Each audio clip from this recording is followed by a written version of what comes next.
नमस्कार. तर लग्नानंतर होईलच प्रेम या मालिकेच्या आजच्या भागात आपण पाहणार आहोत.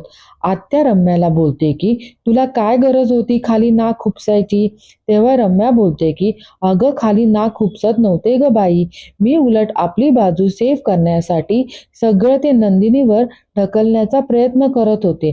आत्या बोलते की आणि हे सगळं प्रकरण आपल्यावर शेकलं असतं म्हणजे म्हणे नंदिनीवरती ढकलण्याचा प्रयत्न करत होते. तुला दिसत नाही आहे का रम्या, नंदिनी पेटून उठली आहे. तिच्या मनात काय चाललं आहे ना हे काढून घेण्याचं ती वेगवेगळ्या पद्धतीने प्रयत्न करते. तिला जमलं नाही म्हणून आज ती कॉन्सिलर घेऊन आली घरी. आणि कॉन्सिलर काय बोलली हे ऐकलंस ना तू. रम्या बोलते की हो ऐकलं ना, मी पिहूच्या मनात एक सिक्रेट आहे आणि ते नंदिनीशी कनेक्टेड आहे. आत्या बोलते की एक गोष्ट तुझ्या लक्षातच आली नाही आहे रम्या, नंदिनीसाठी सगळ्या गोष्टी हळूहळू सोप्या होत जात आहेत. पिहूच्या मनात शिरण्यासाठी रस्ता आता कठीण राहिला नाही आहे रम्या. सिक्रेटचा धागा धरून नंदिनी तिच्या मनातलं गुंता सोडू शकते, हे कळतंय का तुला. रम्या बोलते की नाही नाही आई, हा गुंता सुटता कामा नये. आत्या बोलते की नंदिनीवरती बारीक लक्ष ठेव तू, ती कोणाशी बोलते काय बोलते यावर लक्ष ठेव. रम्या बोलते की तू सांगते ना तसंच करते मी. तू मगाशी बघितलं खाली जीवा किती बाजू घेत होता स्वतःच्या बायकोची. जीवाच काय अख्खं घर तिच्या बाजूने उभं आहे. मी इतकं केलं आहे या घरासाठी की या घरातल्या माणसासाठी. आत्या बोलते की तुझं काय घेऊन बसली आहे रम्या. अगं आयुष्यभर मी या लोकांचे चोचले फुलवले पण कोणाच्या काही लक्षातच नाही. नंदिनी आली आणि तिने अशी काय जादूची कांडी फिरवली ना. नाही नाही नाही, या नंदिनीची जादू ओसरलीच पाहिजे. त्यामुळे मी जसं सांगितलं आहे ना तसं तिच्यावरती बारीक लक्ष ठेव रम्या. नंदिनी प्रयत्न करणारच पिहू कुठल्या सिक्रेट बद्दल बोलली हे जाणून घेण्याचं. दुसरीकडे काव्य आणि अनिशा अभ्यास करत असतात. पार्थ बोलतो की अरे आर्किटेक्ट आहे रे मी, टॉप 30 मधला. माझ्याच बेडरूम मध्ये पडलो आहे मी किचन मधल्या सुपडीसारखा. एक मांजर काय कमी होती का. आणि आता या मांजरीची मैत्री पण आली. ते नाईट आउटला लॅपटॉपचा चार्जर पण आताच संपायचा होता. आता उठून घ्यायचा कंटाळा आहे. यांनाच लावतो कामाला. काव्याला आवाज देतो पण तिचं लक्ष अभ्यासातच असतं. अनिशा बोलते की काव्या पार्थ बोलवतात तुला. पार्थ पुन्हा एकदा आवाज देतो, नंतर ओरडूनच बोलतो की अहो पिस्करलेली मांजर. तेव्हा काव्या दचकूनच काय आहे, अभ्यास करतीये ना, कशाला डिस्टर्ब करतायत. तेव्हा पार्थ बोलतो की सॉरी तुम्हाला डिस्टर्ब करतोय पण एक काम होतं माझं. काव्या बोलते की आता तुमचा चष्मा फुटला वाटते, दिसत नाही मी अभ्यास करते, मला कशाला काम सांगायचं. पार्थ बोलतो की अहो ते. काव्या बोलते की गप्प बसा, काहीही बोलायचं नाही हो, तुम्ही गप्प म्हणजे गप्प. पार्थ स्वतःशीच बोलतो की मी गप्प बसेल पण शांत बसणार नाही. आणि तो वहीवरती चित्र काढतो आणि कागदाचा बोळा तो काव्यावरती फेकतो. तेव्हा काव्या बोलते की हे काय चाललं आहे तुमचं, काय आहे. पार्थ बोलतो की हे उघडून बघा मग कळेल. काव्या बोलते की टाइमपास लावला आहे, घ्या चार्जरचा स्केच. याचा काय अर्थ समजायचा मी. पार्थ बोलतो की मला चार्जर हवा आहे, पलीकडे असेल द्या ना जरा. अनिशा हसतच असते. काव्या बोलते की चार्जर, तुम्हाला स्केच काढायची काय गरज होती, तोंडाने सांगता आलं नाही का तुम्हाला. चित्र कोण काढतं. पार्थ बोलतो की मी चित्र काढतो, मी उत्तम स्केच काढतो. चित्र म्हणजे मनातल्या गोष्टी समोरच्यांना सांगायचं हे उत्तम डिव्हाइस. देताय ना चार्जर. अहो परत आवाज देऊन प्लीज देताय ना चार्जर. काव्या चिडूनच बोलते की चार्जर इथे आहे, माझ्या मागे बुनबुन करून झाली तुमची. मिळाला तुमचा चार्जर. चार्जर अभ्यास करू देत नाही आहे मला. पार्थ काव्याला आवाज देतो, अहो पिस्कारलेली मांजर. तेव्हा काव्य चिडून किचन मध्ये जाते. दुसरीकडे नंदिनी पिहूला भरवत असते. तेव्हा नंदिनी तिला विचारते की कशी वाटली तुला प्रियंका ताई, तुमच्यात मैत्री झाली की नाही. पिहू बोलते की हो झाली ना. नंदिनी बोलते की तुम्ही खूप गप्पा मारल्या म्हणे आणि खेळ पण खेळलात ना. पिहू बोलते की 1-2 खेळलो. नंदिनी विचारते की मग कुठले कुठले गेम खेळला. पिहू बोलते की म्हणजे एक रॅपिड फायर आणि दुसरा एक पिझ्झा. आणि ती विचार करू लागते. पण नंदिनी बोलते की पण काय. पिहू नाही नाही बोलते. नंदिनी बोलते की अगं काय नाही. पिहू तू बोल ना माझ्याशी प्लीज. आधी तर तू घाबरू नकोस. हे बघ तू तुझ्या मनातली कुठलीही गोष्ट माझ्याशी शेअर करू शकते. खरंच मी तुझी वहिनी असले तरी तू मला तुझी मोठी ताई समज. तुला ज्या कुठल्या गोष्टीची भीती वाटते त्याचं कनेक्शन जर माझ्याशी असेल तरी सुद्धा तू मला बिनधास्त सांग.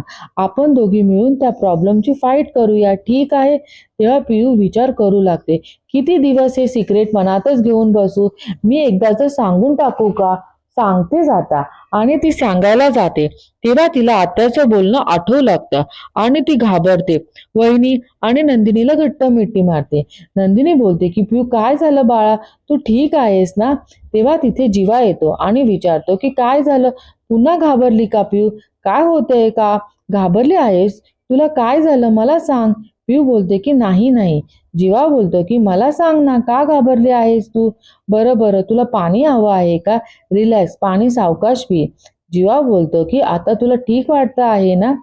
पियू बोलते की नंदिनी वहिनीला हक केलं तर थोडंसं बरं वाटते.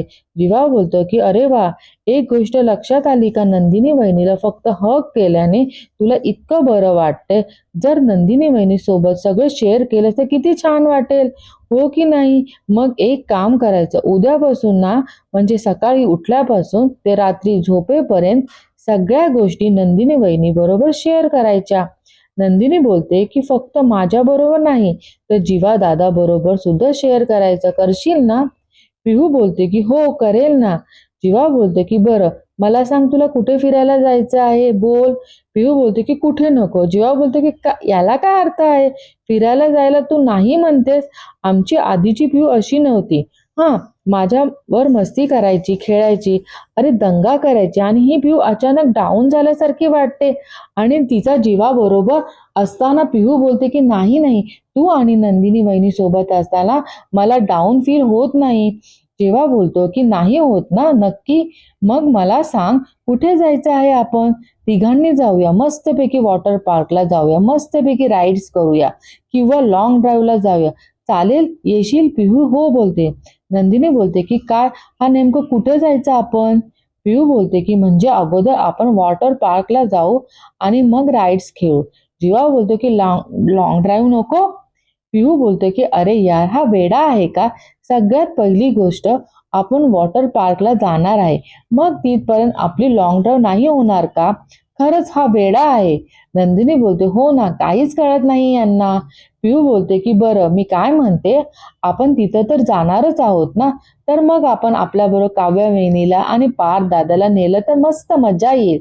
जीवा बोलतो की मस्त मजा काय, धमाल येईल, सगळ्यांना घेऊन जाऊ. बरं मला सांग, तुला कोण कोण हवं आहे? आई बाबा, मिथुन काका, मंजू आत्या आणि अजून? पिहू बोलते की सगळे जाऊया आपण, पण फक्त व. आणि ती गप्प बसते. यावर जीवा तिला विचारतो की व काय? अगं मी आहे ना. व काय म्हणत होती? असं काय करतेस, मला सांगणार नाही ते तू जीवा दादाला? नंदिनी मध्येच बोलते की ओके ओके ठीक आहे पिहू, आपण सगळं तुझ्या मनाप्रमाणे करूया, ओके डन.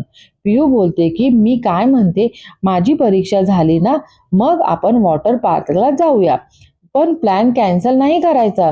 जीवा बोलतो की मी प्लॅन कॅन्सल नाही करत. पिहू बोलतो की प्रॉमिस? मला ना तुमच्या दोघांकडून एक गोष्ट एकत्र हवी आहे. जीवा बोलतो की आता काय? पिहू बोलते की दोघांना एकत्र हग करायचंय आणि ती तिथे हग करते. तेव्हा नंदिनी आणि जीवा दोघे एकमेकांना पाहतच राहतात. तर दुसरीकडे काव्या चिडूनच किचनमध्ये आलेली असते अभ्यास करायला. तेव्हा तिथे नंदिनी येते. नंदिनी बोलते की काव्या, तू इथे काय करतीयेस? रूम मध्ये अभ्यास करत होतीस ना अनिशा सोबत? काव्या बोलते की करत होते, पण तिथे बोकायला नको नको ते उद्योग सुचत होते. ड्रॉइंग काढणार, मग तो कागदाचा गोळा करणार आणि तो गोळा माझ्या अंगावरती फेकणार, उगाच डिस्टर्ब होते गमताई. नंदिनी विचारतच गेलेली असते. तेव्हा काव्या विचारते ऑल ओके? नंदिनी बोलते की पिऊचं खूप टेन्शन आलं आहे काव्या, काही बोलतच नाही आहे मुलगी. म्हणजे मी घराबाहेर सगळ्या लोकांचे प्रॉब्लेम सॉल्व्ह करते, कितीतरी लोकांना मदत करते, पण आपल्याच घरातील व्यक्तीला मदत करू शकत नाही. किती दिवसापासून पाहते मी पिहूला, त्रास होते, पण तिचा त्रास कसा दूर करू हेच मला कळत नाही आहे ग. काय करू म्हणजे ती मुलगी मनातलं बोलेल. आता असं वाटतंय ना, कुठलं तरी डिव्हाइस सापडलं पाहिजे तिला बोलतं करण्यासाठी. काव्या बोलते की डिव्हाइस? तेव्हा काव्याला आठवतं की पार्थ बोललेला असतो, चित्र म्हणजे मनातल्या गोष्टी समोरच्याला सांगायचं एक उत्तम डिव्हाइस. काव्या बोलते की चित्र. नंदिनी बोलते की म्हणजे. काव्या बोलते की ताई तू तिला ड्रॉइंग बुक दे पिहूला. ड्रॉइंग बुक दे ताई. कसं असतं, चित्र हे आपल्या मनातल्या गोष्टी समोरच्याला सांगण्याचं उत्तम डिव्हाइस असतं. हे बघ पिहू तिच्या तोंडातून आपल्याला काहीच सांगू शकत नाही आहे. What you never know. ती चित्रात व्यक्त होऊ शकली तर. नंदिनी खुश होऊन बोलते की बरोबर बोलतेस तू. आणि पिहूला ड्रॉइंगची आवड सुद्धा आहे. मी हेच करते. थँक्यू सो मच काव्य. आणि तिला मिठी मारते. काव्य मनात विचार करते की या भोकायचे विचार समोर नसताना पण मदत करून जातात. तर दुसरीकडे आत्या मानिनीकडे येते आणि तिला विचारते की कशी झाली भाजीची मंगळागौर. यावर मानिनी बोलते की खूप छान झाली आहे. तेव्हा तिथे नंदिनी सुद्धा येते. तेव्हा मानिनी तिला विचारते की पिऊ काय बोलली का ग. नंदिनी बोलते नाही ना, पण मी माझे प्रयत्न करेन आणि ती नक्की बोलेल तिच्या मनातलं. आत्याला आता टेन्शन आलेलं असतं.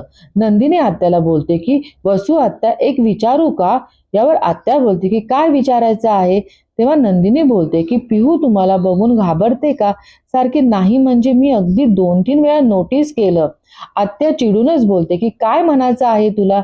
मी काय केलं आहे पिहूला. हे बघ नंदिनी, तू या घरात येण्याआधीपासून ना सगळे तिची काळजी घेते. आल्या आल्या तिची कळ घेऊ नकोस. नंदिनी बोलते की नाही नाही, तुमचा गैरसमज होत आहे आत्या. माझ्या म्हणण्याचा अर्थ तसा नव्हता. आत्या बोलते की तुझ्या मनाचा अर्थ काय आहे ते मला व्यवस्थित कळतं. मूर्ख नाही आहे मी. तेव्हा तिथे मानिनी बोलते की ताई तुम्ही शांत व्हा. एकदम अशा चिडू नका. तिने सहज विचारलं असू शकतं. तिने मला पण विचारलं होतं आई तुम्हाला काय वाटतं, पिऊला कोणी काही बोललं असेल का. आत्या बोलते की कोणी काही बोलणं आणि तुम्हाला बघून पिऊ का घाबरते या दोन्हीमध्ये फरक आहे की नाही मानिनी. आत्या नंदिनीला बोलते की तुला या घरामध्ये जे काही करायचं असेल ना ते कर, पण माझ्या वाट्याला जायचं नाही. कळलं ना. आणि ती तिथून निघून जाते. दुसरीकडे पार्थ दोघींना कॉफी आणतो. तर एक कॉफी अनिशाला देतो. तेव्हा काव्या बोलते की मला नको आहे. तेव्हा पार्थ बोलतो की तुम्हाला कोण देत आहे. आमच्या दोघींसाठी कॉफी आणली होती. काव्या बोलते की मग कशाला समोर केला होता कप. पार्थ बोलतो की ॲटिट्यूड दाखवायला. काव्या ओरडूनच बोलते की मला ॲटिट्यूड नाही दाखवायचा हा देशमुख. तेव्हा अनिशा बोलते की किती भांडतायत. मी गेस्ट रूम मध्ये गेल्यावर तुम्ही भांडा. पार्थ बोलतो की गेस्ट रूम. अनिशा बोलतो की हो ही काव्याची रूम आहे ना. पार्थ बोलतो की असं काय. तेव्हा तो ओरडूनच बोलतो की ही काव्याची रूम नाही आहे, ही माझी रूम आहे. यांनी काबीज केलेली आहे. कळलं ना. फक्त नावावर माझ्या आहे पण हक्क या सगळ्या दाखवतात. काव्या जरा रागानेच बघते. तेव्हा पार्थ बोलतो की हरकत नाही झोपा इथे. मी गेस्ट रूम मध्ये झोपेन. हा ते गर्ल्स नाईट आउट समजा. Enjoy good night. आणि तो तिथून निघून जातो. काव्या बोलते की उगा शायनिंग मारायला जातात तुझ्यासमोर, बाकी काही नाही. अनिशा हसून बोलते की काव्या चष्मा घालूनही एखाद्या माणसाला दिसत नसेल तर त्याला काय म्हणतात ग, आंधळा की बावळट. काव्या म्हणते की म्हणजे. अनिशा बोलते की म्हणजे या रेड फ्लॅगच्या जमान्यात पार्थ देशमुख तुझ्या आयुष्यात आलेला ग्रीन फ्लॅग आहे. सॉरी ग्रीन फॉरेस्ट आहे. कधी करणार ग तुला. तेव्हा काव्या विचार करू लागते. तर दुसरीकडे पिहू नंदिनीकडे आलेली असते. नंदिनी बोलते की पिहू एवढ्या रात्री इथे काय झालं, झोप नाही येत आहे का तुला. पिहू बोलते की तू चित्र काढायला सांगितलंस ना, मी चित्र काढले आहे. मी जे चित्र काढले आहे ज्याची मला भीती वाटत होती आणि ते तिने नंदिनीला दाखवते. आजचा भाग इथे संपतो. धन्यवाद.